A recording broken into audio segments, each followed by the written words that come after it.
आप कोई भी सिस्टम बनाएंगे ना, उसके फायदे नुकसान दोनों होते हैं। सरकार ने क्या किया, कोसना बड़ा आसान है। सरकार की सिचुएशन सोच के देखिए, जैसे आप आईएएस बनेंगे, आपके बैच में, आपके स्टेट में 10 आईएएस बनते हैं एक साथ, ठीक है।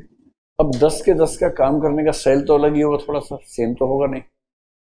तो लेट अस एज्यूम कि 10 में से 2 लोग बहुत शानदार काम कर रहे हैं, ए और बी, 2 एकदम बेकार काम कर रहे हैं, एक्स और वाई, और बाकी नॉर्मल है, एवरेज है। अब आपका मन करेगा कि ऐसा कुछ हो कि 2 को प्रमोशन फास्ट मिले, 2 को सबसे बाद में मिले, बाकी को टाइम पे मिले। पर ऐसा कैसे करेंगे? अल्टीमेटली उनका इवेल्युएशन कौन करेगा? उनका बॉस करेगा। लेट अस एज्यूम डीसी या डीएम करेगा। अब डीएम को हो सकता है कि जो 2 अच्छे लोग हैं उनकी डीएम से उतनी ना बनती हो, और जो 2 निकम्मे हैं उनका डीएम से बड़ा अच्छा कनेक्शन हो अपने डीएम से। सब्जेक्टिविटी आ गई। आप कोई ऐसा सॉल्यूशन निकाल ही नहीं सकते जिसमें सब्जेक्टिविटी ना आए। आप क्या बोलेंगे, काम कितना किया, रेगुलर रहे नहीं रहे, 50 पैरामीटर्स हैं। जिस डीएम को फायदा पहुंचाना है वो सब में टिक टिक कर देगा और अंदर बोलेगा absolutely wonderful working habit sets, पता नहीं क्या क्या लिखा है, एक्सीलेंट या आउटस्टैंडिंग वर्ड लिखते हैं आमतौर पर। And if a very good IAS officer but he doesn't have a very good rapport with the collector of the district under which who is training, तो वो उन्हीं 50 में से 3-4 पैरामीटर्स पर नेगेटिव लिख के लिखेगा ऑर्डिनरी। धोखा हो गया।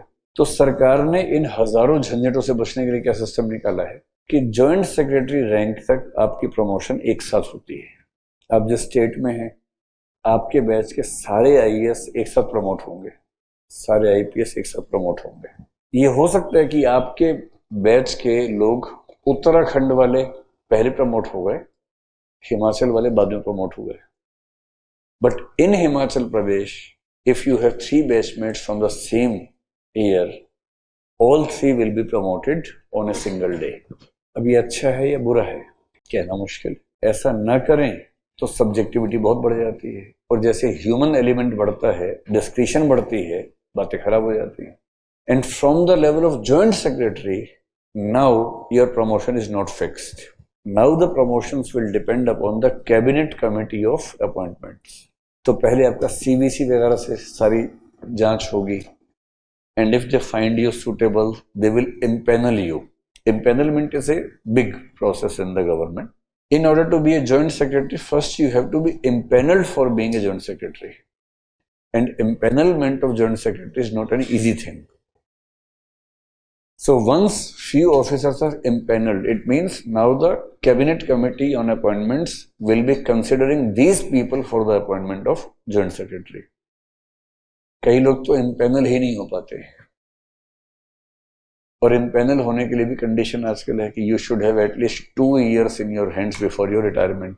तो अगर आपकी सर्विस 30 साल की कुल है और 28 साल हो गए, now you cannot be impaneled for being a secretary.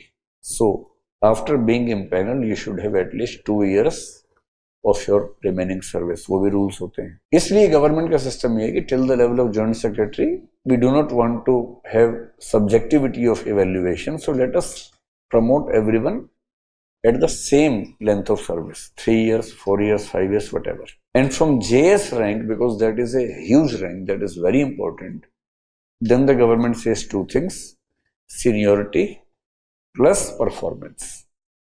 And then the performance is judged by the cabinet committee of appointments.